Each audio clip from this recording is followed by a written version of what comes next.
Ladies and gentlemen, it's my great honor to introduce Dr. John Gray. The brave ones who came this afternoon, I could have taken a nap. It was quite a sunny day today. So, but thank you for coming, and this is going to be part 2 of my presentation last night. So I woke up in the middle of the night, and I said, okay, I didn't finish that point, I didn't finish that point, I didn't finish that point. So I'm going to just finish a few points here, if they pop in my head. But one of them was, when you're talking to a guy and he doesn't seem to be listening, you have to know that inside he really is doing his best. That's what women don't get. Because see, it's so easy for you to get glued. As easy it is for you to get glued on somebody, it's easy for men to get distracted. Not that some women can't be distracted, but it's not a personal thing. And the key thing is not to take it personally. You know, and if he does say, you know, well, what was that again? Take it as a compliment, because it's saying, I want to hear. But his brain literally doesn't have the kind of connections that your brain does have. You're just like, you're listening from 7 parts of your brain. And a guy is listening from 1 part. So, you know, like he's running around his brain literally. So that's A. And B, as a nice way to get his attention, if he hasn't asked you to repeat yourself, is to simply say, instead of you're not listening, which is kind of sounds like criticism. And nobody wants to be criticized. Men don't want to be criticized, and women don't want to be criticized. That's the whole thing. Is when I started my talk out yesterday, it was about how we misinterpret each other. And we don't realize some of the things we say sound so critical. And we want to feel open and safe. To love someone is to give them your heart. I mean, it's a very sweet thing. You sort of hand your heart, which says, I have no defenses. So if you think I'm this wonderful guy, here, and then you hold me as a wonderful guy, then I feel like a wonderful guy in your presence, and vice versa. A woman gives her heart, and women actually have less defenses than men do. So that's what men have to understand. For example, if a woman ever says to you, I'm very vulnerable right now, men don't always know what that means. So they kind of go, okay. That means don't say anything. Whatever you say will be wrong. Okay, just walk on very thin ice. Okay, you just be so careful. And my wife and I had a little upset a few weeks ago, and I'll share how we deal with upsets and here. But we dealt with it, and then what we do is we have a nice way of saying, okay, we've heard enough, let's move, let's let it sit. And then next few weeks, at some point, when you're feeling very connected and loving, you bring it up. So she brought it up here, and she had this whole analysis of what she was saying and what she now understands I was saying, and it was not what I was saying at all. But hey, if it's making her feel good, that's okay with me. So the whole thing was really that we don't have to be so nitpicky that everything has to be exactly correct. It's really more about feeling good about each other. And it just, we have a piece of property, and I was saying, you know, if you didn't love it, I'd sell it. I'm done with it. And she's like, what? You know, it's like my baby? You want to sell my baby? I said, no, I didn't say I want to sell your baby, but that's what she heard. And but she understands very clearly now that wasn't the case. So there's a delicacy in relationships, and the reason for that is that we're intimate. I don't have that with my female staff, for example. You know, but it's different when you're intimate with someone, because and particularly if you're physically intimate, or you share children together, and you have been physically intimate. So there's a connection there that's much stronger, which means they have a bigger effect on you. And that's what we want to keep in our relationships, is that nice, good feeling when you're with your partner and you just feel so good.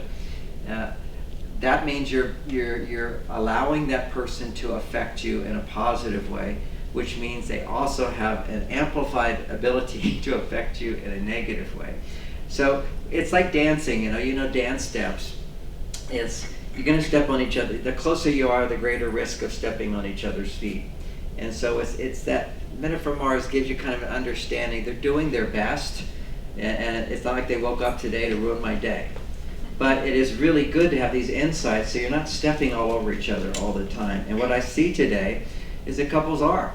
And the reason for that is what I mentioned before, is that we are more intimate than ever before. When you go to indigenous tribes, people are not that intimate at all. I mean, the women are over there and the men are over there.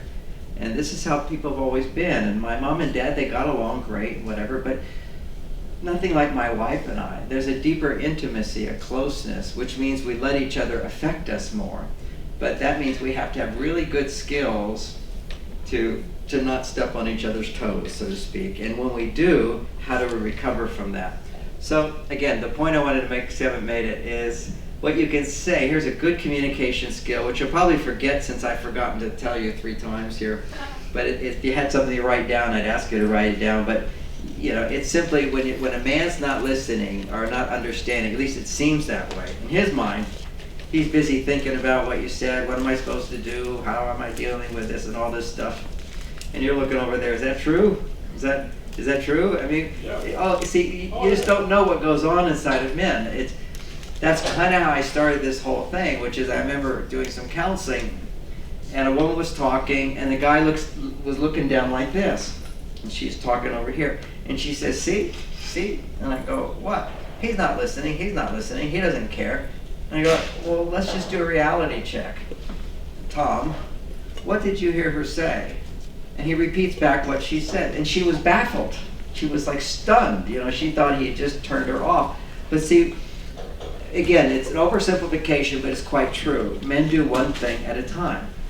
Okay, so that's what we do, one thing at a time. And women, you do many things simultaneously, almost simultaneously, which is why you'll hear women 100 times more than men say, I'm overwhelmed. Can any women relate to being overwhelmed? I mean, this is our life today, it's overwhelming. And, you know, I mean, how often do you feel overwhelmed? I mean, it's almost like we don't even know what that word means. And I don't, you know, because what happens, but I try to look, where is this overwhelmed thing? And I realize I could go there. And some men do go there now because they have so much of their female hormones pumping up inside of them. But in the male hormone, as soon as something would start to overwhelm me, I go, not going to do it.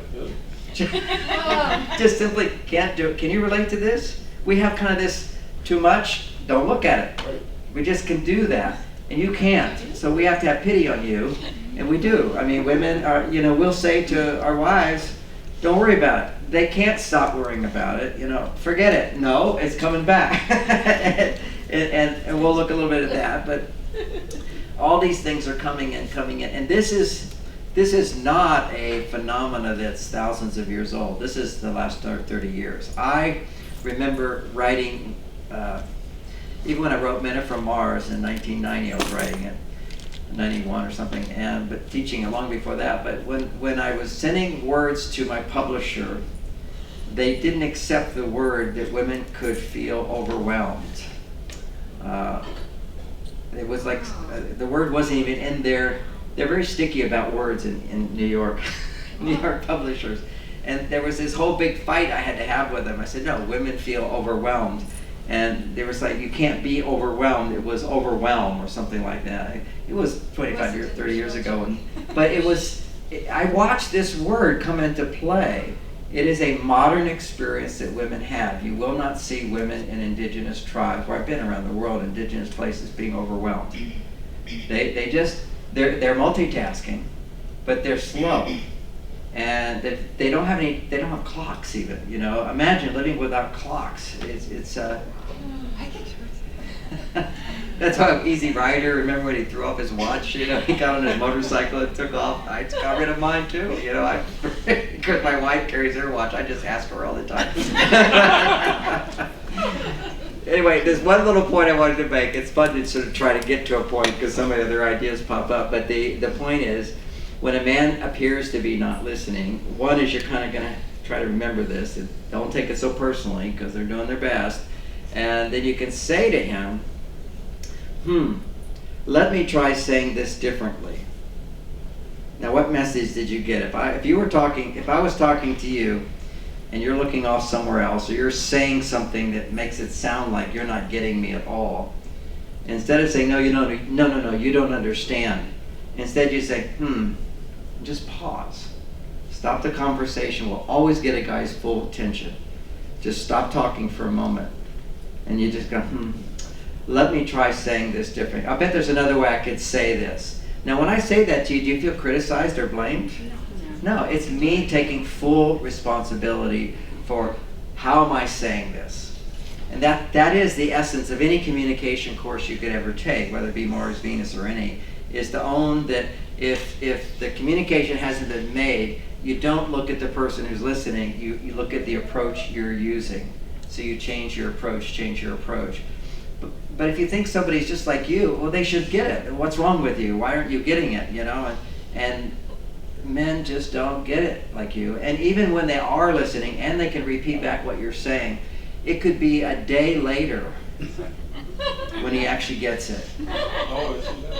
Now, can any men relate to that? You know, just it's like my talk last night in the middle of the night. I woke up with, here's that, I didn't make that point, you know, it's just like, it takes a while to sink in. And you've seen us at times as well. Women always laugh at this, so I assume it's true, which is how you'll have an idea and the next day or a week later it's our idea. And we're taking credit for it because literally it goes in, it sinks in, we're thinking about it, and then we'll do this. I think we ought to do this. And you're kind of, what? And it just has to slowly go in. And there's a place where you can have kind of an understanding of this. For most women it's this way, is a man might want to have sex and he's like raring to go and you're kind of like, well let's go out to dinner first and give me some warning here, you know. It sort of needs to take some time before you get in the mood, but it's nice to get the message, which is in your relationship, man, this is, you know, one of the basics is that I focus on. And in Men from Mars, I talk about scoring points. Now, who has read Men from Mars? Let me just see if you've read it. Okay, so a little review is how women have their scoreboard and they score points. They give something, they do something for you, it's kind of like, oh, I'm so good. And then they do something else, oh, I'm being so loving. And oh, look what I did for him. And they're happy to do it. It's not like this, okay, I did this, you better do that. They don't think that way. But when the score gets to about 30-0, then they wake up and they go, this is not fair. And men keep score too. We do it in a different way, okay? We do it where if I do something big, like I'm taking my wife on this cruise, we went and saw the dolphins today, well, that's 100 points. But in women's world, that's 1 point. That's the real difference here. On Venus, every act of love, big or small, scores the same. So an example of this is, I learned this a long time ago when I had little girls, 3 daughters, my wife, and my Christmas presents. And they would get so thrilled when they saw that I wrapped the package. You know, one year I bought, I just had somebody wrap all the packages. But then the next year I decided I would wrap the packages, and it was such a big deal. It's like, oh, look at the package. Dad did the package. And then you have the package, and then you open it up, but that's 1 point you did the package. Another point you have a package. Another point you did the present. And it was more exciting that I had done the package than what they got in the present. Now, no little boy's going to think that way. It's like, what am I getting? Okay, what's the juice here?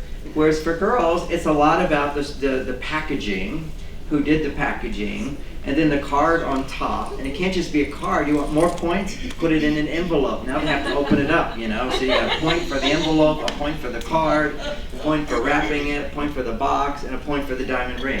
Okay, so it's everything around it is often as significant as what you're providing. It's the little things. So these are examples of the little things that make a big difference. Now, what's really fun about this is something I just observed over the years and understood and explained to men and wrote in Men from Mars.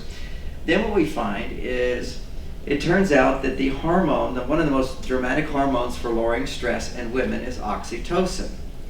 Now, how many is familiar with oxytocin?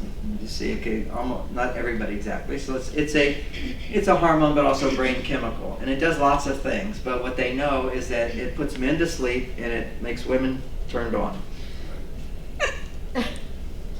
Just take that for an example of differences. And so now but again, women are very complex. It's not that oxytocin, if you do anything overtly sexual towards a woman, oxytocin doesn't get produced. It has to be non-sexual touch, non-sexual interest, non-sexual affection, non-sexual hugging, Non-sexual sharing together moments that are special and tender. Non-sexual increases oxytocin levels, and then think of it like they get high enough, and then you touch her and she gets excited sexually. So that's the sex hormone for women, is oxytocin, but sexual activities don't stimulate. It literally has to warm up her body, so to speak, warm up her body. And now what I've done is taken it a step further in my most recent book with later research, because nobody knows why. They just knew. To be quite honest, I was the first person that I know of talking about this, because back in the 90s, I would sit in the mall and I would observe, in the 80s even, observing women. And what I had found, what I was reading that day, one of the days when I'm observing women, was that babies produce this hormone, love hormone in women. So when you're breastfeeding or you're holding a baby, oxytocin's getting produced. So clearly it's not a sexual response in that situation. And it's only when you're in a sexual relationship where it builds up, then it becomes a sexual response. But with a baby, we'll stimulate oxytocin. And so I'm reading about oxytocin, which causes contractions, and then I'm reading also oxytocin produces the contractions in orgasm. And oxytocin is also produced when women hold babies. So I'm watching them all, and I'm just seeing all these women. Back in those days, it doesn't happen that much now, but if a woman's pushing her baby along, other women notice, and they go, ooh, a baby. Women today are often too busy doing what they're doing, but in those days, they would, there'd be like a collection of women when their cheeks would get all rosy. You could just see the blood flow going to their brain when they saw the baby. And that was oxytocin. And they were happy. So then I started teaching about hugs and how hugs, physical touch, non-sexual touch stimulates oxytocin, and it makes women happy. And men, basically, when it comes to hugs, now it's a little different now. We've been taught hugs are important, but still many men kind of go, why hug when you can have sex? I mean, that's the way men think, basically, generally speaking. In the beginning of relationships, you hold hands, you put your arm around her, you stroke her hair, because you can't stroke her anywhere else. So there's a build-up, but once you can go all the way, why bother with all the earlier steps? But it's like climbing a ladder. Men just want to go to the top once they get there. Women want to enjoy every rung of the ladder. It's the journey. That's part of the female aspect of all of us, which is, imagine we got on this boat and all we care about is getting to the goal. Well, that's pure masculinity. All it cares about is getting to the goal. So we all have a feminine side which says, let's have a good time while we're on the journey. Let's be in the moment here and enjoy each other. So this is the female element and the wisdom that women bring to men, or the experience they bring to most men. Some men bring it to women. So the basic thing is oxytocin is this amazing hormone that they found in 2001 that UCLA researchers did stress tests on women and found that oxytocin lowers women's stress levels. And when women are simply bonding with other women, gossiping, talking at the water counter, whatever in the office, oxytocin gets produced and lowers their stress. And beauty salons, and also, those soap operas, when women used to watch all the soap operas. They had time for it in those days. But that was all, getting enmeshed in relationship details, and all of that stimulates oxytocin, and oxytocin lowers women's stress, a biological factor. Now, women's stress levels are way off the chart, and that is why there's so much cancer today, one of the major reasons. Also, we have toxicity in the environment, which is a big part of it, but if you're stressed, your body can't handle the toxicity in the environment. So, we've never had this much toxicity to deal with, and we've never had so much stress, which inhibits our body's ability to deal with toxicity. So we've got sort of a double whammy, which is all this cancer stuff which is going on. Now I'm going to talk about my last talk. Anybody's interested in my health solutions, I have health solutions, natural solutions that I've researched, helpful things for almost everything. And we can have a fun conversation about anything, but I'll give you my general stuff for optimal brain function. Because if I had a pill that would cure cancer and gave it to you, and you lived in a dark room with no windows and had no friends, it would not work. It would work for somebody who is in loving relationships and so forth. So Quality of our life, our personal life, and our relationships is just as important for our health as what we put in our body. But what we put in our body is just as important for our health as the quality of our relationships. This is one of the oldest principles, which is as in the mind, so in the body, as in the body, so in the mind. And part of what I've done in my new book is explain that the intermediary between mind and body, from one perspective, is emotion. Emotion is something that's you're aware of with your consciousness. It's not just physical, it also has connection to meaning. So it's sort of a link between mind and body is emotion. That's one thing. But two, it's hormones. Hormones, we now know, affect everything. So this is like what happened as stress levels have gone up in our lives. Women are now commonly experiencing at menopause high stress levels. Okay, hot flashes, mood swings, divorce, murder.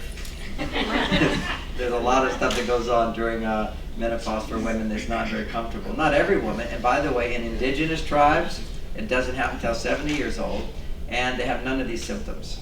They just can't make babies anymore. This is not, it's so common that they just tell women this is normal. Okay, it's common, but it's certainly not normal, and it's the consequence of years and years and years before menopause where your adrenal gland was stressed out. Your adrenal gland is your fight or flight response. And once you go through menopause, it's your adrenal gland that makes all of your hormones. And the adrenal gland, if it's stressed out, and another thing that can stress it out, I'll talk about more on the next day, is just huge amounts of sugar. You know, every time your blood sugar spikes, it goes up and it goes down, and your adrenal gland has to kick in and keep it back up again. So it's health is a big thing. Relationships is a big thing, and hormones is one of these key things in between. So I'm not going to ask the question, but many women are taking hormones, and there's very clear evidence that hormones are taking external hormones in your body is one of the contributing factors to certain types of cancer. Never in history have women taken hormones or men taken hormones. There's extremely rare foods that would actually have hormones in them. They make bioidentical hormones from potatoes, but there's nothing in those bioidentical hormones that you would find in a potato. That's just the raw substance they make it out of. So it's not natural, and they won't claim it's natural. They just say it's bioidentical. It's just what your body makes. The ones that are prescribed by your doctor, some of them are simply chemically produced, and the other estrogens are from pregnant horse urine. Now, how they can get away with something like that when there's all these other natural remedies that are not that far out? They go, oh, don't do that. But it's pregnant horse urine, and what's in that is something that's not in human hormones, so which big horses need. And so you want to avoid those types of hormones. And ideally, in my book, you learn the behaviors that we're going to talk about today as well that will stimulate the right balance of hormones for you. But I won't say that it's always going to work for everyone. Nothing always works for everyone, because sometimes, let's say you have diabetes, blood sugar issues, insulin resistance, then your adrenal gland is going to be really exhausted. So for a lot of these things I suggest to fully work, you need to look at your blood sugar issues, and there's some easy supplements to take for that, which are non-drugs, non-side effects, which are proven on PubMed to be more effective than drugs. You know, you'll hear in the news all the time how vitamin studies, nothing to it, it's all hocus pocus, and yet there's tens of thousands of studies on PubMed. This is the government peer-reviewed studies that you find online, showing the benefits of all these different vitamins and nutrients and so forth that are available to people. Anyway, I keep swinging over there, so but I'm coming back to what I know you need to hear on this talk, which is men and listening. So the next thing we want to understand is hormones, and the hormone oxytocin is what raises, what lowers the stress hormone, the adrenal gland, in women. Oxytocin does not lower the adrenal stress gland in men. It can actually make men sleepy, or it can make men more stressed, but only if it's too much. So if I hug my wife, hug her, and that's going to feel really good, and I'm going to relax. But if we just stay hugged then I'm going to start to feel claustrophobic, which is a little bit what happens after making love. You'll be together and you're just feeling that oxytocin rush because a huge amount gets released. And it's also a misunderstanding. You'll see online people say, oh, oxytocin and sex go together, so have lots of sex. Actually, sex depletes you of oxytocin, which is why after sex you'll feel kind of needy and you want to cling to whatever you just got your oxytocin fix from, because it's a high for women. It's a big high. And so then they just released it. Now they want to get really close. But for men, they just released all this oxytocin and now they want to get away. So this is a natural phenomenon for most men after sex. It puts her arms around a woman and you're just together. And now she's cuddling. And you're cuddling after sex. And then a guy will just really feel the need to pull away. Is there something wrong with me? And she's going to think, what? You don't want to be cuddling with me? It has nothing personal. It's just simply this need to rebuild testosterone. Okay, so here now we're getting into the male hormone zone. Men have 10 times to 30 times more testosterone as a biological requirement to experience well-being. Generally speaking, the wider the shoulder length of a man is, the higher amount of testosterone he needs to make in order to feel well-being. Okay, so this is like you'll see a lot of the soldiers and firemen will have big, wide shoulders, and that they need to be in a fight or flight, save the world kind of dynamic. Look what I can do for others. They want to be heroes. They have a greater need to feel I make a difference. So all men are wonderful, but these guys, you really got to pump them up a lot, women. They have to feel like they're just heroes. And somebody like me, I don't have that wide thing. I don't have to feel that much, but still, I get to have a job that makes me feel like a hero. And that was a challenge in my marriage in the beginning, because my wife was, not always treating me like a hero, so to speak. And she said to me one day, she said, John, I can't be a standing ovation for you. And it was so, then I got all frustrated and went off in my cave and thought about that, and then I came back loving and understood, okay? So, and it was what I realized, which is a very important distinction. I think everybody needs to know this distinction. It's kind of obvious, but not so obvious. And that's that we don't look to one person for all of our emotional needs to be fulfilled. And so this is where grace comes in, is your partner cannot give you everything. So if you just follow your heart, you'll find other places for everything. So I'm a stage person. I'm born to do this, to stand in front of little audiences, stand in front of big audiences, big or little. I love doing it, have so much fun doing it. This is what I'm born to do. And in doing that, what feeds it is the acknowledgement and the appreciation that comes from that. And then I go, oh, it feels so good. Why doesn't my wife do that for me? Well, she doesn't need to do that for me because I get it somewhere else. You see how that works? So it all came to me one time when this woman was suicidal. I was counseling her, and we worked on it for months, and she felt better, and she was happy again because her mother, always rejected her. Her sister was the good one, and she was the bad one, and she had terrible communication with her mother. And I just told her, you're not going to be able to get it. You can't get everything from everything. So make peace with that and create support in your life and so forth. And she was doing really well. And then Christmas came along, and all the family stuff that comes up, and her sister's children spent time with their mother, and she was not invited with her children to be with her mother. And her mother's sister, which would now be her aunt, hopefully you're following this, the aunt's over here, and so the aunt invited her to be with her aunt, with this client that I have who was so depressed. And then she came back to me and she was complaining. She just said how hard it was. Her mother didn't invite her. I said, so what did you do? She said, well, my aunt invited me. And I said, well, how did that go? Oh, we had a wonderful time. My aunt really loves my kids, and they love her too, and I love her. She's always been like a mother to me. And I go, do you get it? God, your mother can't give you. You're too much like her, okay? She just rejects you. She doesn't love herself. You're too much like her, so she can't love you. So God gives you this other mother. Celebrate that. And that was all she needed. Her depression lifted. She just needed that little twist, that little shift in thinking could make such a difference for her. It was all set out on the chessboard in a sense. She just didn't see the move she was making.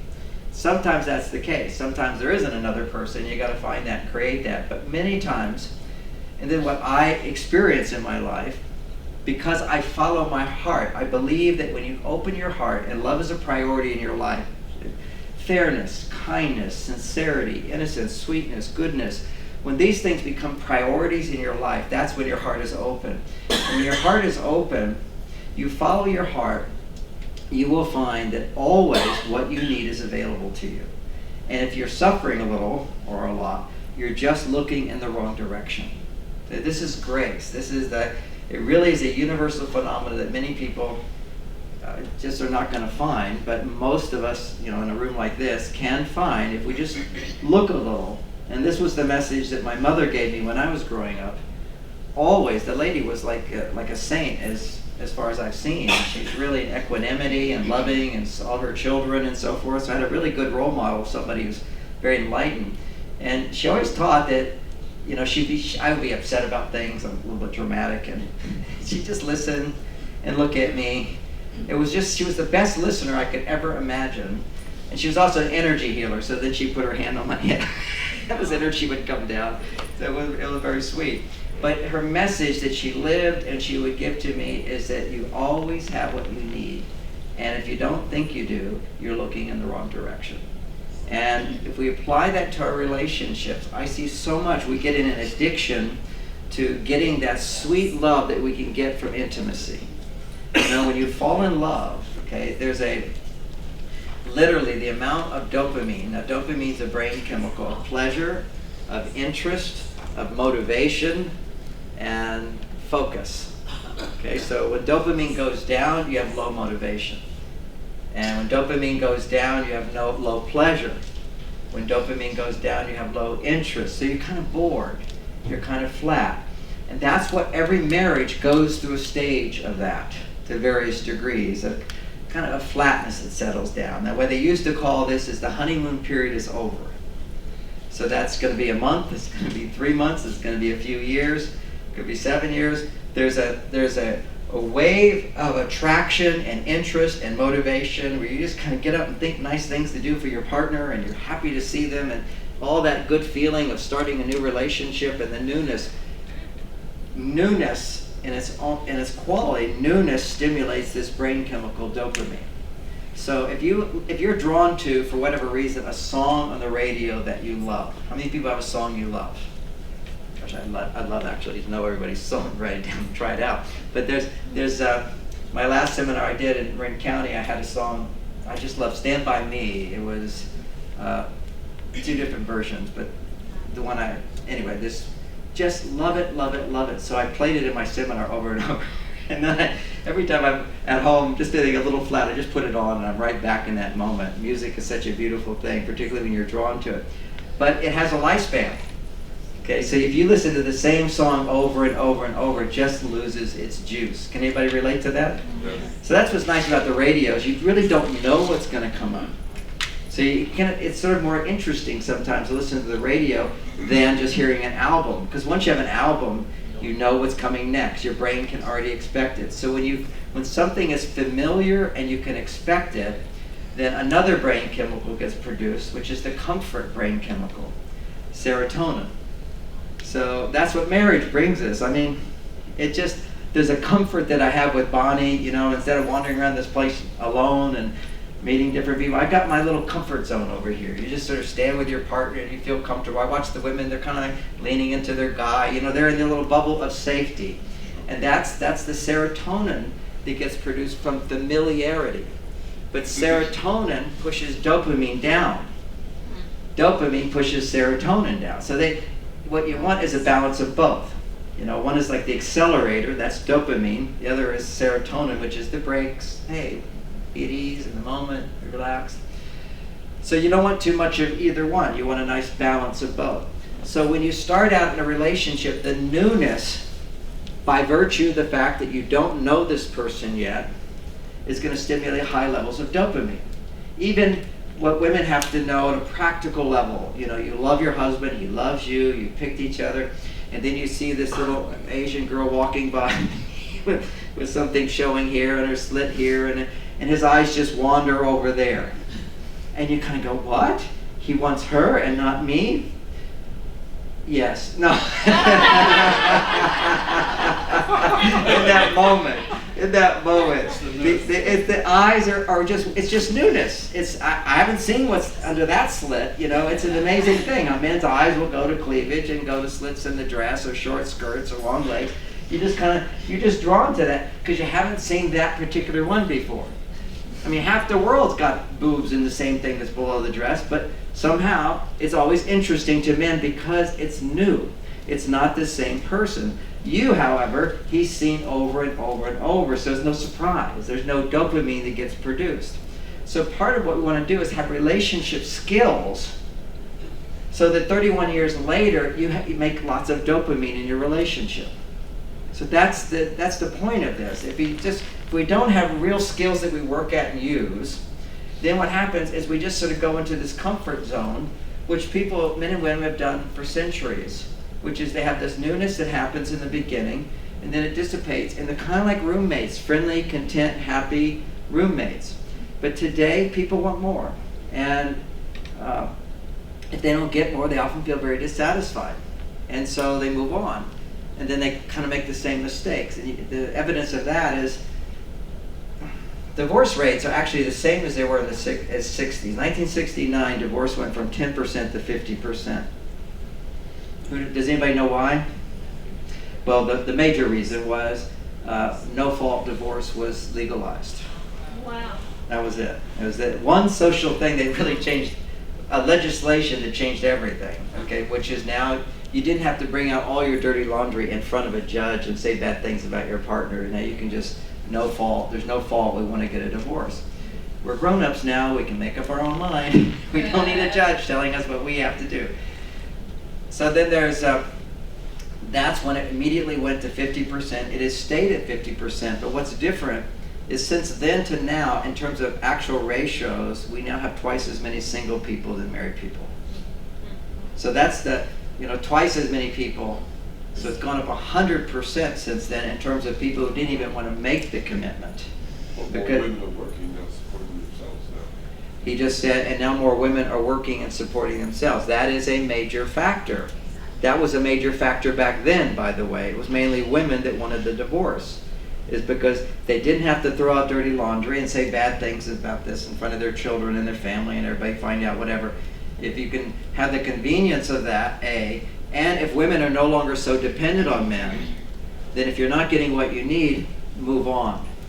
And that's what was happening at that time. And generally women are, in most cases, the flag of dissatisfaction. As I mentioned last night, women, you have this ability. Now some women are taught, and part of New Age thought is to suppress any negativity inside. And a few people got turned off by, my even mentioning that you need to, women can complain. But this is a part of who you are, is the ability to see good also brings with it the ability to see the half full glass, brings with it the ability to see the half empty glass. And to ignore one part is to ignore a part of you. And so how do you share that? How do you reveal that part of you? You do it skillfully. See, everything requires skill. These are new skills. What women did in the past is just suppress that.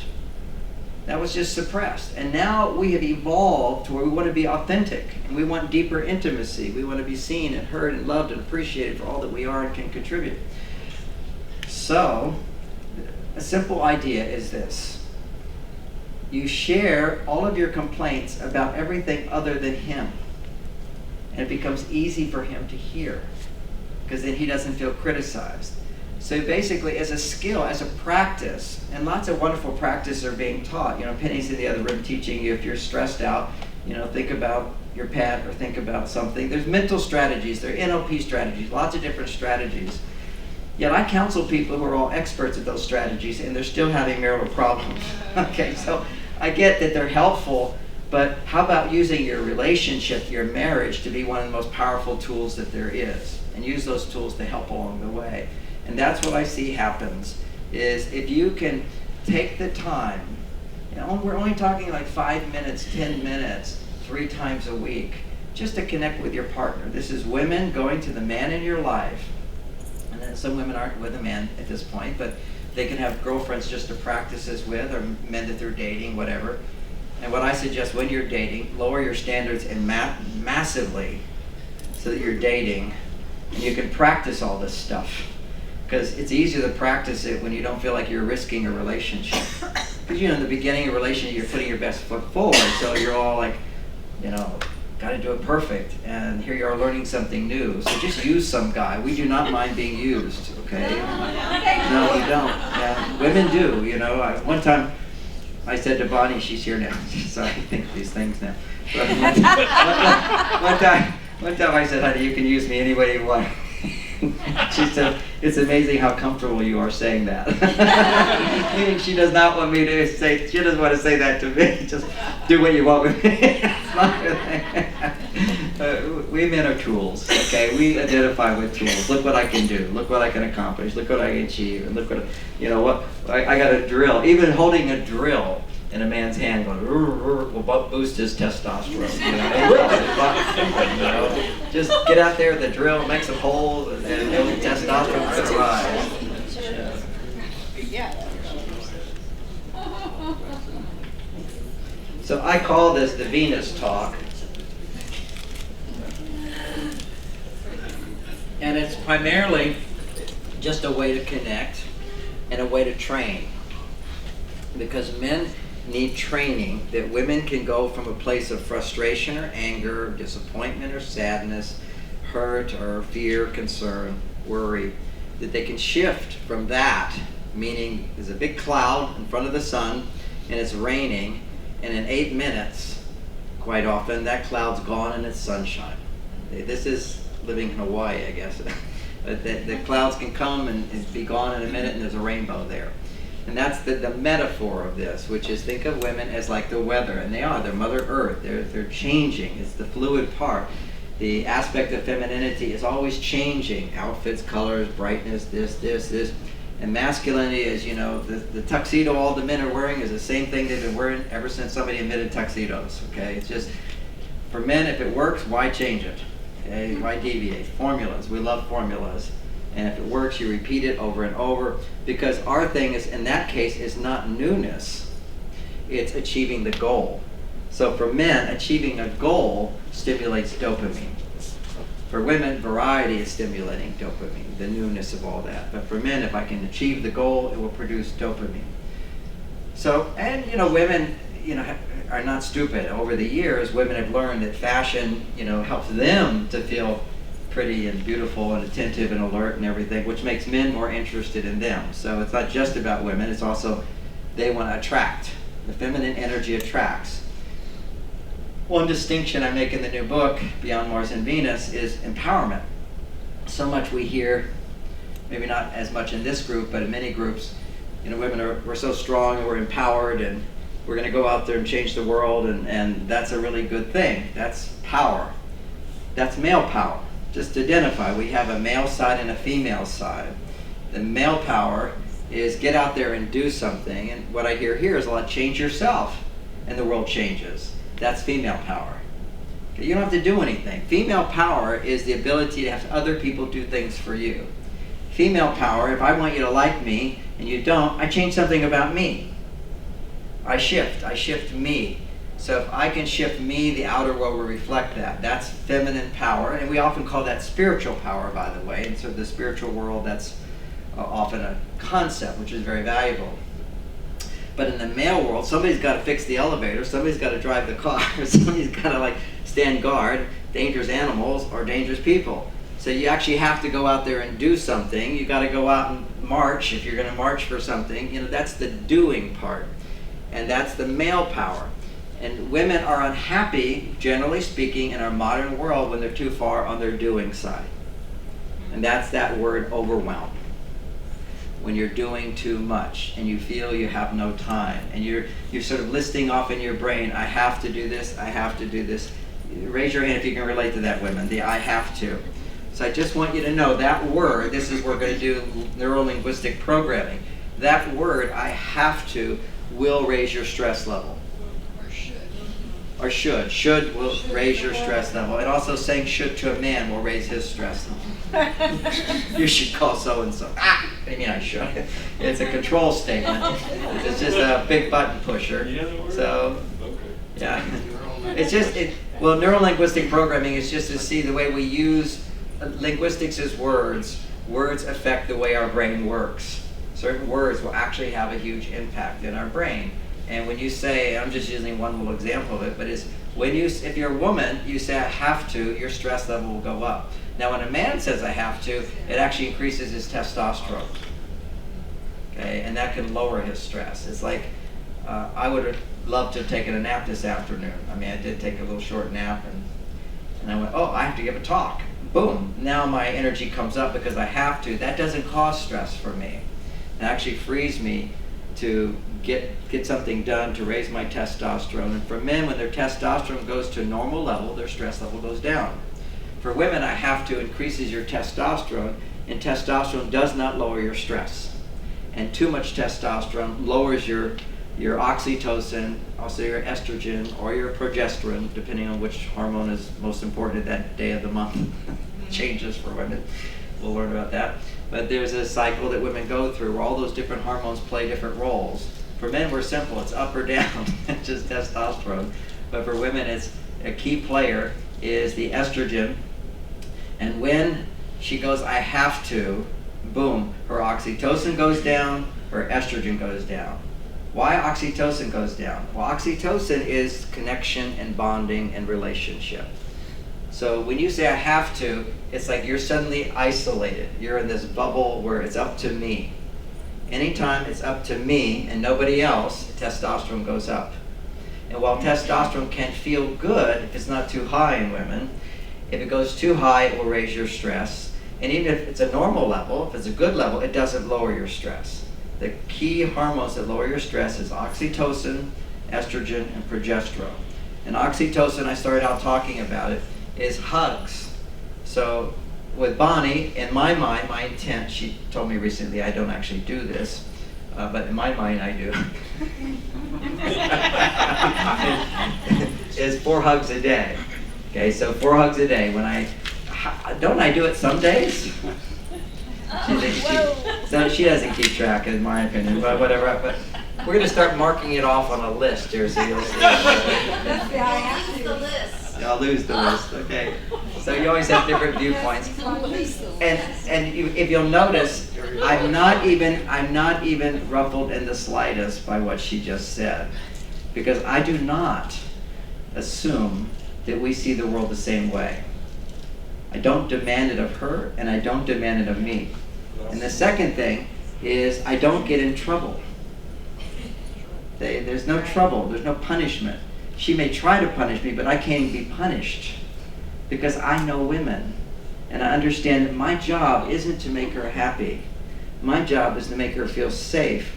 And in this case, make her feel safe to think she's punishing me, whatever it might be. It's like she can be herself. I don't have to change her. She's quite capable of going from a place of dissatisfaction with me to a place of being in love with me. That's her power. That's every woman's power and every man's power if we just let people be themselves and give them a little of the nurturing that they need.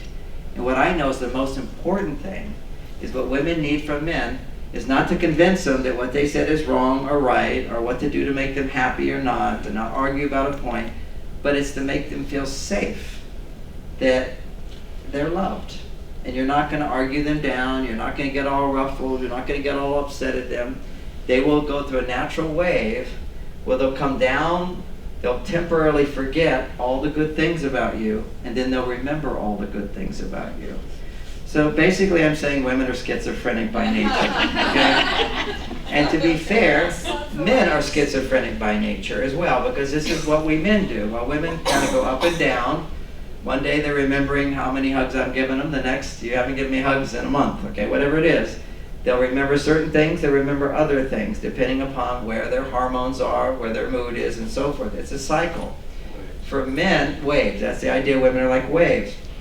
Men are like rubber bands. We're kind of schizophrenic, and women just are so confused by men because we're so interested in being close. And then once we're close, boom, we're pulling away. And it's like all these other things are more interesting to us than you. And yet it seemed for that moment, you're the only thing in our awareness, and that's all we want to be next to. Is sort of the example I gave where you're really close like this, and then you're like coming pulling away like this, waiting for her to fall asleep and whatever. Until you finally realize, just let it pull away, it's not a personal thing. He needs his space. And why does he need his space? The wonderful thing for me was to recognize understanding hormones. After orgasm, the huge amount of oxytocin gets released. For women, it's like she now wants cuddling to rebuild her oxytocin. And for men, he wants to pull away. Distance increases testosterone. So whenever a man feels, I'm alone, I'm on my own, I have to do this myself, his testosterone goes up. That's why men always don't want to be told what to do. So that's another big dynamic in Mars-Venus is the biggest, people would say to me, I've done so much media on relationships, maybe more than anybody in history. All these shows again and again and again. And they always, you got 5 minutes to talk on the radio show, these big shows, a few minutes, that's it, boom, boom. And they said, so what's the biggest problem in relationships and how do you fix it? So you have to keep coming down to what is the biggest problem? And one of the biggest problems is men will try to change how women feel. That's it, we want to fix it. Woman's upset, we want to basically tell her she shouldn't be upset. And that's the most upsetting thing. Can any women relate to not wanting some guy telling you how you should feel? Where was that? Big no-no. Yeah, big no-no. And, so women can relate to that. If you could just take how annoying it is to have some guy telling you why you shouldn't feel the way you feel and trying to talk you out of the way you feel, instead of let her feel that way. It's not going to be permanent. It will become permanent if you try to change it. Because, some men, they think, oh, no, she'll keep going on and on and on, and just analyze the relationship for a minute, and those guys are constantly making them wrong. Okay, they're trying to change her. You shouldn't feel this way. Why are you upset about this? You're going on and on. Why are you talking like this? They'll do this whole thing. They don't realize. Just stop. Just stop and try to grok or hear what she's saying and try to see the world through her point of view. So the solution that we're testosterone oriented. Testosterone wants to solve problems, achieve goals, get it done. Certainly we love you, we want you to be happy, so we're in there trying to solve problems. The way you solve the problem is to stop solving the problem, whatever she's talking about, and connect. Don't fix, connect. Don't fix, it's a simple formula, don't fix, connect. So, and that's what she needs. She needs connection in order to stimulate her oxytocin and the other female hormones that will help her come back to a centered place. Now, biologically what it's doing, basically to simplify a very complex system, it's reducing her stress hormones. Okay, her stress hormones are now not going to be so active. They're going to go down. Now, when stress hormones produced by the adrenal gland increase, you can, and this is true for both men and women, but a little differently. When our stress hormones increase to a certain amount, a high stress level, what will occur is blood flow changes in the brain, and it stops flowing to the front part of our brain where we're capable of making good decisions. This is really kind of the only part of the brain, this less than the size of my hand in my brain right in here, is the only part of my brain that actually has DNA which is different from monkeys. So we just have to get that most of our behaviors are monkey behaviors. We have this one little part of our brain that can lead the monkey, and this part of the brain that can also connect with our spirit and be guided by what is good and having conscience and so forth. It all comes from here, controlling this part of the brain, which then controls this very back part of the brain, which is the fight or flight center. So this is limbic center, which is love and relationships, jealousy and happiness and joy. We don't want to shut this down. We don't want to say, don't feel what you feel, for men or women, but manage those feelings in a constructive way. Don't let the monkey brain control you. Instead, use this brain as the leader to tell the monkey brain, well, we're not going to say that right now. It's not the right time and place. There's certain words we should do. This is not the way to do it. I've learned this lesson, so we're going to do it another way. So that's what this part of the brain can do. So everything I'm talking about, we're talking right now to this part of the brain. But if this part of the brain is stressed, meaning your adrenal gland starts pumping out these stress hormones, adrenaline and then cortisol. Then what occurs is blood flow stops here. So you forget everything I've said, or whatever you believe to be the best thing to do. Literally, you cannot access that capacity to feel compassion for someone. Or you can't access that part of you which has wisdom to go, okay, what can I achieve here? What is the best thing? And ultimately, be a little esoteric for a moment, the female side of us gives us wisdom, and it's the male side of us that gives us compassion. So it's when men's doorway to wisdom is compassion, and women's doorway to compassion is wisdom. Women are basically cold and heartless when under stress. Okay, I mean I've seen it all as a therapist. You're just unforgiving, and you did it, and that's it. No, I'm not gonna go back on that, and you're out of here. Don't come in my house ever again. You know, and a guy like, what? You know, well, what if I did this? Nope. It's just this is. So what you get is men. Their first stage of enlightenment is compassion, and so when you're listening to a woman and able to hear the suffering they go through without trying to fix them, but to connect with them, as soon as you get out of the fix mode, then they can start changing in front of you. And when they're changing in front of you, and you sense we're going to get there, we're going to get there right away. Sometimes it looks worse before it gets better. That's the hard thing about it. It looks worse before it gets better. And that's why this metaphor of a wave is everything in nature. You've got this light waves, everything is waves, and women are embodiments of that wave. For women, their wave is going up and they're like really feeling good and happy and everything's good. And then that wave starts to crash, they start seeing the emptiness. And so overwhelmed, you know, it's like suddenly, oh, I've taken all this stuff. And so they're looking at what's not right in themselves and in others. And as that wave's coming down, what men want to do is push it back. You know, so this is this big wave and you're going like this, you know. Now if you just stop doing that and you let the wave come down, what's going to happen?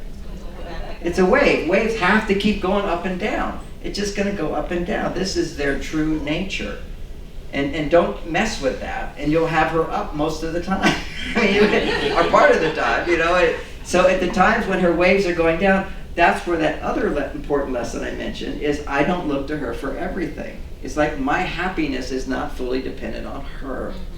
And actually the part of me that's dependent on her is not her to make me happy. It's for me to succeed in making her happier. That's the big difference between men and women.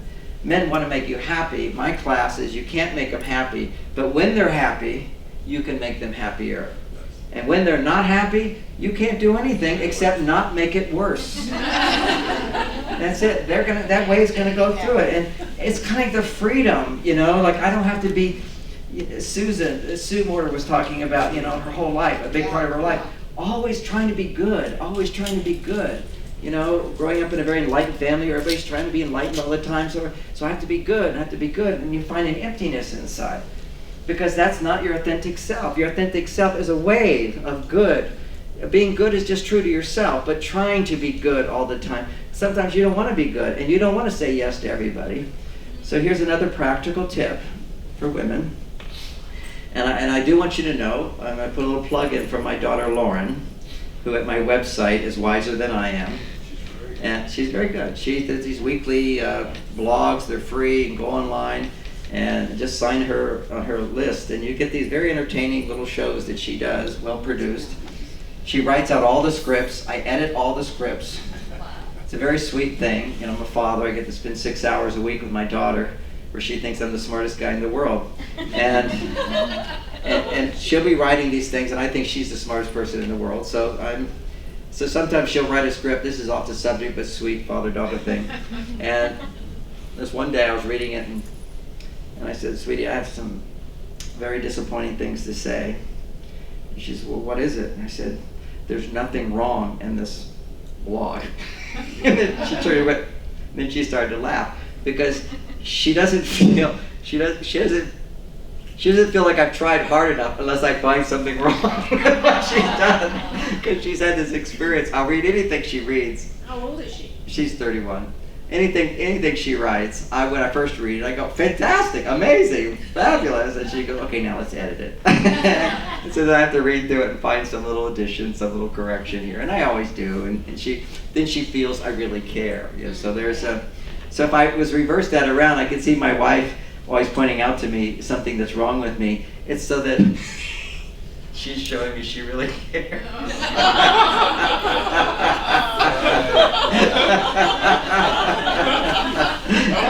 That's her living their true quality. You must be truly enlightened.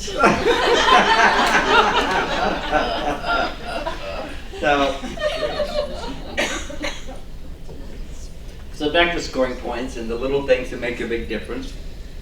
It's my intention every day when I first see my wife is to give her a hug. And that's a point. And I get another point because I go and find her. It's not like I'm sitting around waiting for her to find me to give me a hug. Because if I didn't understand women, I'd think, well, you're the one who wants hugs, so why don't you find me? And we all laugh because it's definitely not the same effect. If a guy finds a woman, it's just finding her with the intent of doing something nice to connect with her, that's a point. Then giving her the hug, that's a point. And then I like to demonstrate a hug. Bonnie, would you come up here? She taught me how to hug. She said, that's not a hug. She's given me great instructions on this. So a lot of, here's a hug.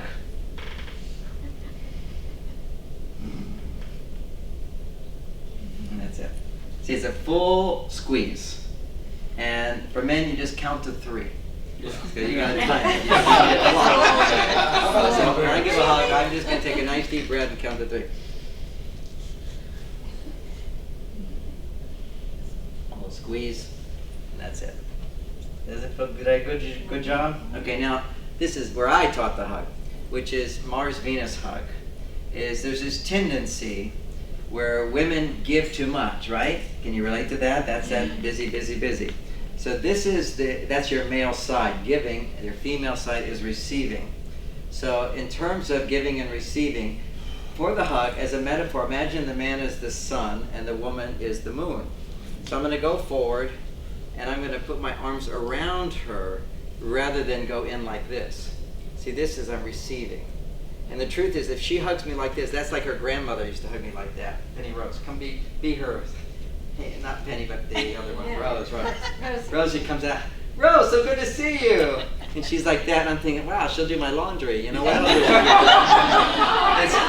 It's literally, women do that. They love you, they want to give a big hug like that. Instead, go with the hug, but you can control it by just let your arms be on the inside, so his arms will be on the outside. And then always to give a man a good boost is when I'm squeezing, I'm squeezing and let him know that you're squeezing back.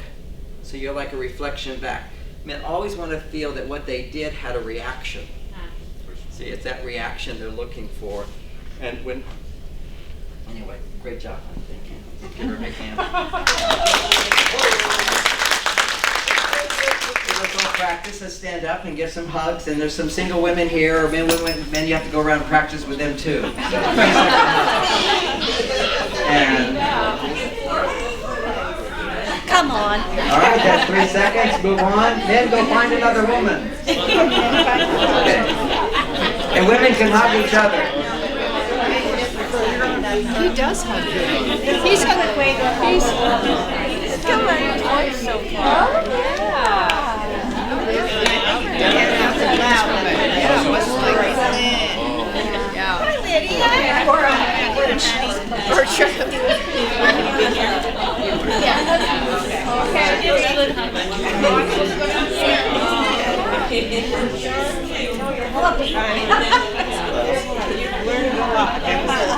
Now women, it's a real good thing. You want to go heart to heart. Do like that. Yeah. Okay, now let me give me your attention for a moment. Attention for a moment. So I forgot to mention how women can hug women and men can hug men. So the idea is when you're hugging someone of the same sex, one arm goes around, the other arm goes on the inside. So we can practice that a little bit. I'll do the technique going here.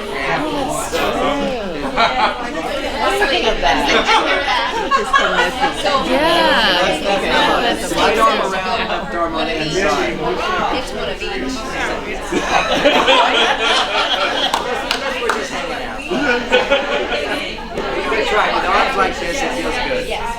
Okay, we're gonna have a seat now.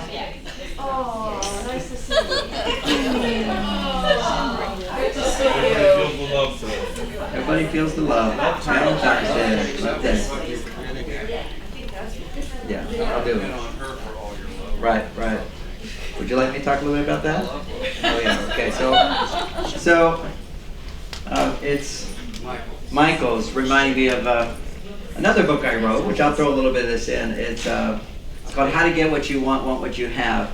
It was Oprah's favorite of all my books, and it's a really cool book. But one of the big sections of it is, you have it, thank you, is love tanks. So the idea is romantic love is only one of our vitamins that we need. Imagine we have these tanks that we need to fill up with love, and then we got other ones. Self-love is one, and friendships is one with the same sex, just hanging out with guys, hanging out with women. It's just as important as romantic love is that you have all these other ones. And another one is learning new things, being like a student, that you're always learning more. There's always like seeking new information. When you stop learning, basically you become old. I mean, old people have nothing to learn, right? They're just like, no dopamine gets produced. The big dopamine stimulator is learning something new, being challenged to learn something new, whatever it is. But it's not like your whole life. If you're a teenager, that's pretty much your whole life, along with friends and so forth. But as we evolve, we begin having more and more of these love tanks become more and more important. You know, the first love tank is the womb. You know, when we first came into the world, that's our need to feel totally dependent on the divine.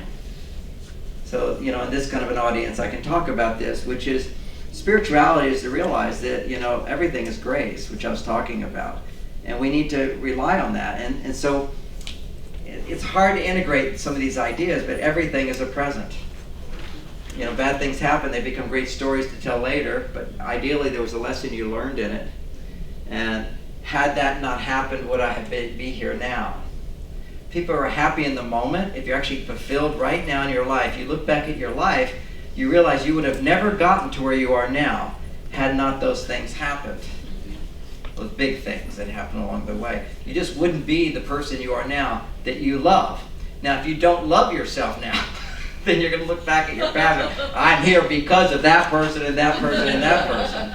But that's what we're trying to learn, is that regardless of what's going out there, it's our responsibility to love ourselves. And people just didn't get enough support in one of the earlier vitamins. One of the ones is the divine is there to support us. And when you're in the womb, everything's done for you. So there's a part of spirituality, which is the blessing of my spiritual practice that I do, is it allows me to sort of detach and sort of know that everything's happening the way it's supposed to. But I'm also this very attached person. I'm involved with life, but that's one part of it. It's kind of a cushion. And if you had trauma during that time, then that's going to be a bigger lesson for you to learn in your life. Then the next 7 years in your life is about depending upon someone you can, like a parent figure that you can trust. And some people whose parents weren't there during the first 7 years of their life, what happens is trust becomes a big issue for them throughout the rest of their life. It's a lesson they have to learn. So we all have different lessons to learn that kind of show up according to these specks of trauma that occur at different points in our life. And for example, if you didn't get enough support as a child during those first 7 years, well, you're not responsible for anything. Your parents are responsible for you. And if you don't get it, you don't get it. So a part of you will seek out a therapist, a coach, a guide, a guru, whatever. You'll look for that, and that will be an important part of your life. Okay, that to have that support to fill that love tank up. And then another love tank is 7 years. It develops around 7 to 13, and that's fun. You know, for me, that was a troubled time for me in my childhood because my brothers were all so jealous of me and would punish me. And it's my pattern in life. I mean, when I was on the bestseller list, #1 for 5 years on the New York Times, authors hated me. Would you get off the top of the list? You know, somebody else wants to be #1 for a while. I would go to conferences. And then I always wondered when I became famous, why anybody would not like me. They always say when you become famous, half the world likes you, half the world doesn't. It's just the way it is. I'm such a nice guy, but there are people who just think I'm dangerous and I'm a sexist and I'm a horrible person and the world will be better without me. I mean, they exist. I'm just kind of going like, It's amazing. But it's just what happens in this world. But particularly when I'm growing up, and I'll just tell you this fun story. It's maybe a parenting tip along the way will come with it. But when I grew up, I'm doing very well with a big best-selling book and abundance and all this, and I'm going in kind of a family reunion in Texas, where I grew up, and with my brothers. And my brothers are all saying, yeah, well, you're successful because mother loved you more. Oh. And I'm like, what are we in a therapy session here? You know, I mean, do we talk like that in Texas? You know, Texas do not talk that way. You know, so, but they're all like, mother loved you more. So what are you talking about? And my mother was still alive at the time, so I said, well, let's go ask her. So here I am with my 6 brothers. We're all there, my sister, and so we're all surrounding my mother. I said, Mom, everybody says that you love me more. And my mother, she's really full of love. She's just, oh, I have done everything I can to love each of you equally because I love you all. It's just Johnny. He makes you love him more.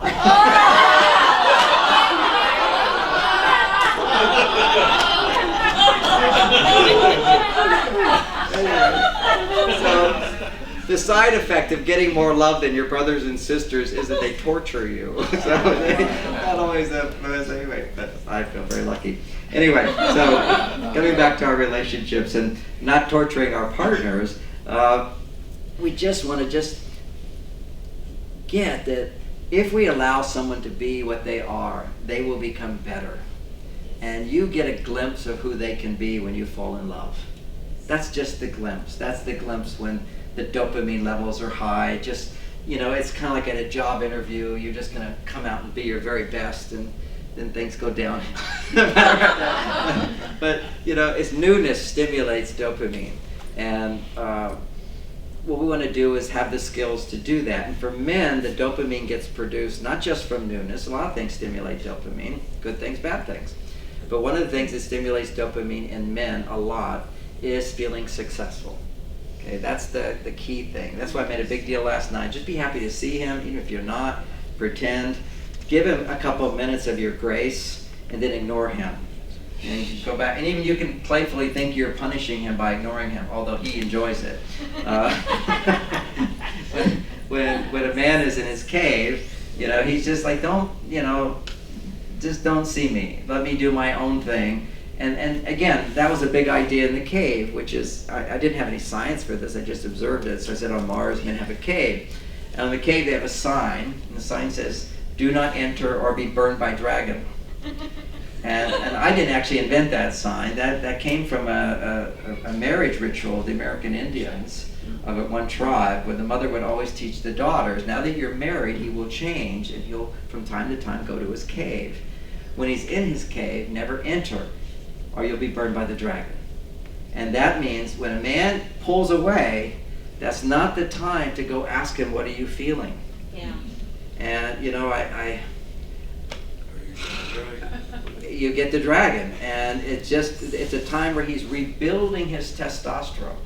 What happens is when a man goes through a stressful day, not every day, but a stressful day, and for some men every day is a stressful day.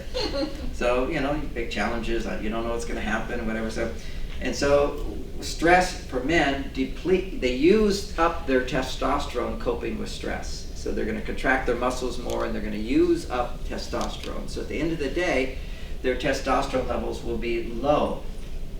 And so the body says, oh, I have low testosterone, I need to rebuild testosterone. So anything that lowers testosterone, he has to avoid. And what lowers testosterone? Oxytocin and estrogen. Estrogen lowers testosterone, and oxytocin lowers testosterone. So hugging you and being interested in you and all this stuff, what that will do is that raises his estrogen at a time when his body needs to rebuild his testosterone. So that's why he'll sit in front of a TV set and just be glued to it and ignore you completely. And if you're happy, he's thinking he has the best relationship in the world. Because he's getting what he needs. At least I solved that problem over there, because he needs to have a certain sense of success in order to rebuild testosterone, but he also needs time to be away from activities that would stimulate a lot of estrogen. So here I am now 65, and what happens as men get older, naturally their estrogen levels increase. That's the compassion that grows in men. compassion as we're coming up, we're getting our estrogen and testosterone. So what's supposed to happen in men is, as young men, we grow in confidence, and we develop a skill, and we've accomplished, we can accomplish something. Those are qualities that build testosterone. I can do this, I can do this, I can do this. So we have things we can do that can raise our testosterone because we're accomplished in some way. And that's his testosterone goes up. Then he hits around 35, his estrogen levels will naturally start to rise. But he's got this sense of accomplishment that can keep his testosterone high while his estrogen levels are rising. So that's where he becomes softer, more compassionate, more empathetic. He kind of can understand when somebody else who's thinking differently from him. He can handle it in a peaceful way, try to integrate those ideas. This is all, compassion opens the door for wisdom eventually for him. Where are we? 5 minutes? Okay, I gotta get to practical stuff here. Yes. Oh, let's all do that again. Only 5 minutes. Oh. Me too. I feel it too. Okay. And my saving grace is I know that I hope at some point you'll get beyond Mars and Venus. It just, as Bonnie, I don't know, I just loved writing it. It was answering every question that people have asked me over the last 25 years in a very coherent way, and really updated the skills of Mars and Venus, because for some people they really got huge benefit, but on another level it wasn't complete. Like what I say there is, you don't fix women, you listen to them and you say tell me more and ask questions and so forth. But what if a woman's complaining about him and he's supposed to sit there and say tell me more while you tell me what a bad husband I am? That's really tough. That's tough. After a while he goes, I can't listen to this John Gray guy. So now, the upgraded version of that is train him first. And train him first means share about other things that are frustrating to you, disappointing to you, concerns and worries that are clearly not his responsibility. You see how that works? Then he can just sit there and listen to you, which is the easiest thing for men to do. Some men go, but that's still too hard. I go, no, think about it. You'll sit and watch the news. How many men like watching the news? Just reading the news. You don't watch the news? What do you do, football? No, I don't watch. You don't see TV at all? No, I do movies. Oh, you like movies, okay. All movies. Yeah. That's cool. You get a good dose. It's just bad news all the time. It's bad. I get it, okay. But generally speaking, for men, listening to the news or watching a movie is easy for us. What's that? Zoning out. Just zoning out. But you're engaged in the movie because you don't have to do anything about it. It's something which is new and different. To the news, always new and different. Sports, always new and different. But a movie that you like, if you haven't seen it before, it's new, it's a mystery, whatever it is, it draws you in. And you don't have to do anything about it, but it's new and different. It's stimulating dopamine, but you don't have to take action. That's how your testosterone levels rebuild. Because you're not going to use up your testosterone taking actions. You're just going to be stimulated with newness while you're relaxed, and your muscles rebuild this testosterone. And that's cave time for men. It used to be that on your resume as a man back in the 50s, you put in what your hobbies are. Can you imagine doing that today? But hobbies was a big thing about masculinity because every man had a hobby. And a hobby is basically anything a woman would consider to be a waste of time. And of course, what I'm talking about, complaining and sharing problems, is really, from our point of view, a total waste of time. And yet what I'm telling women, which is kind of an aha, this is therapeutic.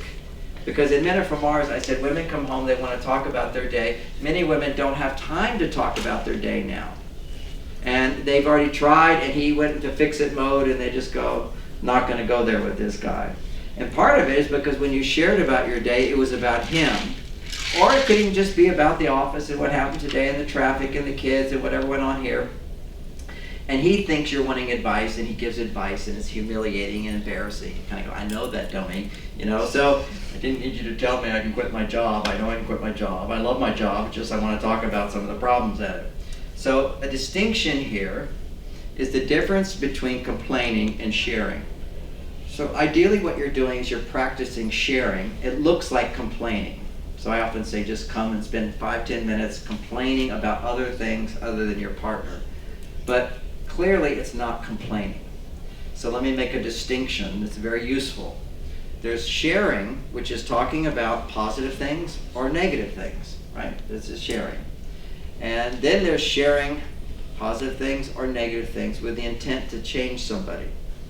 If it's something sharing of a negative nature with the intent to change someone's behavior, that's complaining. So that's the theory. Now here's an example. I go to the restaurant and the soup is too cold. And I say to my friend, oh, the soup's really cold. Is yours cold? Is yours hot? You know, we might complain about, but this is so expensive, whatever. But we're just talking amongst ourselves. That's sharing, because we're not trying to say it's your fault. We're not trying to change the other person. We're just sharing connection, talking. No point to it other than connecting, validating what you feel, sharing and see me, look at me. Now that's all it is. As I'm revealing what's inside of me to you. That's sharing. Then complaining is revealing what's inside of me, if it's negative, to someone who'll do something to change the outer world. So the soup is too cold. Waiter, my soup is too cold. He's supposed to bring me another one, and they're supposed to give me free dessert or free drink or something. That's my intent behind it. That's complaining. Men can handle sharing 1,000 times better than complaining. Because when you complain, you're trying to change him. You're telling him what to do. And remember what you don't like about men when they want to tell you how you should feel, what you shouldn't feel? Men do not want you telling them what they should do and what they should not do. That's the distinction. As annoying as it is to you to have some guy tell you how you should feel, it's that annoying to have somebody telling you what you should do. We want acceptance. Well, you've read my book. You got it down. You got it down. It's just like, accept me the way I am, and all I want to do is make you happier and happier. Even though that's neurotic, but that's what I'll do. Accept me the way I am. It's just, and women go, but he doesn't do this, he doesn't do this, he doesn't do this. So I want to finish my talk with that, make that real clear. So sharing is coming home and practicing talking for 5 to 10 minutes about things that went wrong today in your life. And if you can use emotional language, which you'll learn more details of in the book, by using phrases like, oh, I feel so frustrated, the traffic is like this and this and this today. Why is it that way? I don't know. And then I'm so disappointed because I wanted this to happen and this didn't happen. And I'm concerned that, this is not going to get done. And this, when you go to those deeper emotions reveal what most women are trying to hide all the time, which is vulnerability. It actually makes you much more vulnerable to share emotions. Now, I mentioned in the book, maybe some of you will try it and practice it, many don't. I do a woman-only training where actually I train women how to actually be really vulnerable. So within a couple of minutes, I'll have women crying, okay? When the woman sheds a tear, that's when she's really being vulnerable. Because there's a lot of pain that women have. They feel it. And if you don't have any pain in your life, then you'll feel the pain of the planet. You'll feel the pain of the Syrian refugees. Because the more deeper you are, the more you will feel more and more what's going on in this world. And sometimes, because you are spiritual people here, very committed to spirituality, spirit is oneness. So to the extent that you feel happiness in your life, it will creep in from all the other pain on the planet. And what you do is you get a little catharsis by just, it's going to come through you as your computer broke down. And you're going to feel so irrational being upset that your computer broke down. But really what you're upset about is that Syrian refugees have no place to go. That's just a way of helping to not make ourselves feel crazy. Because a man will look at a woman getting all upset about her computer's not working or somebody not being nice to her, and you can think, you've got so much in your life, why are you upset? She's connecting to a deeper level of the global pain. And this audience can understand that.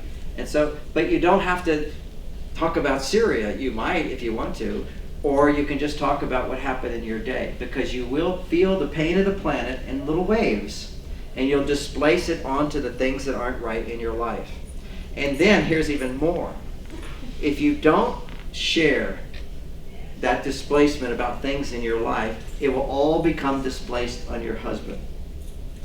So you will believe 100% that it's his fault and that the rest of your life is perfect. I can't tell you how many unhappy women I brought on stage. I know I'm finishing up in a minute. Thank you. How many unhappy women I brought on stage, try to get them to talk about anything which is a problem in their life, and they go, I have no problems in my life, it's just him. And that is schizophrenia, or that's really nuts if you step back from it. Not that she's nuts, she just doesn't have an outlet for sharing these other things because it would seem so irrational. So that it all just sort of comes up and the mind just starts, our mind has a job, find out why I'm upset. So I'm not feeling crazy. See, it's wants to find that thing, and it will target your partner, the person you're most intimate with. So that's the Venus talk. That's in the book explaining how to do that in lots of details. Also, I do teach other classes in California where I actually give women the experience of going deeper and deeper, and I do couples classes too. They're relationship classes. I want you to know about that. And I'm finishing here. I just want to see what final thing I have not finished talking about, and that would be little things make a big difference. This is Valentine's Day, so we want to remember the little things, which is affection, hugs. Although my wife doesn't remember, I do it all the time. In my mind, I do it all the time. It's my goal, which is I wake up, I find her, give her a hug. When she goes, are you going? I go give her a hug because she goes off to the office. I work at home. And she comes home. I find her when she arrives. You got any bags for me to carry? I'll carry the bags in. Give her a hug before bed. Oh, you're going to bed now? I usually stay up later. Go give her a hug. Those little hugs, those moments of affection, is creating a constant flow of oxytocin that keeps her stress down. And because every woman, they're going to feel this stuff coming up from the earth. The earth, animals are dying every day. People are in so much pain. We all live in a bubble that's unbelievably heavenly, but we are connected. And women are the ones who sort of bring it up through them. And as it comes up, we want to just filter it out a little bit at a time by these momentary times of sharing feelings. And during those times, there will be times when you will be unhappy. Oh, this is the final thing. And it's in the whole chapter on this. Men get angry. Okay, so we're not perfect. Just like women get upset about things, men have a female side. And as women are going more to their male side, listening is the most powerful thing to come back to their female side when a man listens. But for men, how do they come back to their male side? Cave time, but also listening to your partner share her female side is actually even more powerful to come back to your male side. Listening is the most powerful thing a man can do, and then feel compassion. And then from that, this amazing wisdom comes. So for men, there's a time when a woman is talking, and she doesn't know what's pushing his buttons, but they'll say things and do things and start going on. We're trying to listen. And it will be about you and your partner and your relationship or scheduling something or how you're spending money, whatever it is. And you're going on about something, he's trying to listen, and he starts to get his button pushed. That means he's now having a cortisol response. Now when he has a cortisol response, what happens in his brain? Blood flow stops to this part of the brain. It doesn't just immediately go back. It can't immediately go back. Once cortisol is produced, it doesn't immediately go down. It takes time for it to go down. This is a biological reality. Adrenaline can go up and go down very quickly, but cortisol stays up higher. Adrenaline's the first response. So he needs to start noticing when adrenaline is starting to convert into cortisol. And then he warns you. Mm-hmm. And he says a warning phrase. Now the one that I do with Bonnie is just simply, I hear you. And then she knows any word she says after that is just going to produce more cortisol in me. That I am now in a wheelchair. I am broken. I'm not capable of hearing another word. But if you don't poke at me, I will now go off and I'll think about what just happened. And I'll have a greater sense of compassion. And I'll take that information in as much as I can. That's what you have to trust. It's about trust in a relationship. But now what do I do as a man? I start to notice that defensive reactions coming up. Men often feel like now I'm going to fight the battle. You're actually becoming a girl at that time. When men have a defensive reaction and their cortisol goes up, in their body, testosterone is turning into estrogen. You don't want your testosterone to go to estrogen. It's going down. So what you do when you have a defensive response, you stop talking. Anything you say at that point about what you feel will actually make your estrogen go higher. Don't talk. Go and do something that raises your testosterone. Just go drive in a car and listen to a book on tape. And you just do that, and your testosterone is going to come back up. If you're an athlete, you go out and you play basketball. You go out and you do something, and you don't think about whatever upset you. That's a very important point. Forget it. Ignore it. completely say, I'm not thinking about it. You just say, nope, not thinking about it, which would, in psychology, we'd say that's denial. That's healthy for men to go, I'm not thinking about it until my testosterone's back up and I'm feeling good. Then when you're feeling good, revisit whatever upset you and take 100% responsibility for how you contributed to the problem. Does that make sense? Right. So we now have another way. Now we have all these other NLP, spiritual techniques and other strategies, but basically think some strategies are going to help you to go to your male side, some to your female side. That's what you, as a woman, you want to come back to your female side. Talking to a girlfriend, petting an animal, sewing something, anything which is nurturing is going to help you come back to making estrogen and oxytocin to lower your stress. Then you go back and think about, now how did I contribute to that problem? How did I escalate it? And escalation is what destroys relationships. This is the key so that people don't have relationships destroyed. And I'll give you an example of a destroyed relationship. There was a woman taken off the ship today. The guy sitting with me on the bus was telling me his girlfriend, they came, the family's there, the kids, he has kids, and this woman is giving him a hard time and being physical, beating him up. He's a big burly guy and she's verbally abusing him and she's drunk and she's beating him up and they take her off the ship. And of course they're all looking at her like it's all her fault. But what I know as a relationship counselor, it's always two people. So I wanted to dig in a little bit, and basically say, so what was going on? She said, she's a crazy bitch. If ever I'm thinking of my wife that way, just thinking of her that way is going to push her buttons and she'll become that. See, that we have to know that when you're holding on to those thoughts, man, you're listening to a woman and think, well, she's a crazy bitch. That means I hear you and I'm going to go away. Don't even entertain those thoughts when you're all activated. It will throw her into a spin of not being heard and everything will escalate. And then women, if you talk at that time or ask questions at that time, he will escalate. So the key there is, men, you protect the woman from the dragon inside by having a code phrase, I hear you, and walking away and doing something for yourself. And she now can interpret that as a gesture of kindness and protection on his part, rather than going in some naive thought, well, he should be able to listen to me when what I'm saying is actually sounding critical to him. Nobody can do that. So that's my presentation. Thank you. Come on up here, Bonnie. Come up here. Come on here. And now I'm an expert now at de-escalation, but occasionally she'll de-escalate.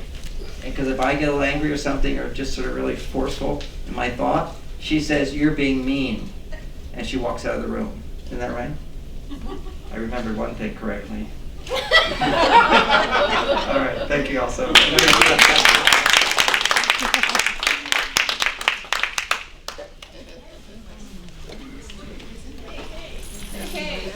I'm very happy to do photos, sign my book, and also be doing another talk as well on the last day, Friday.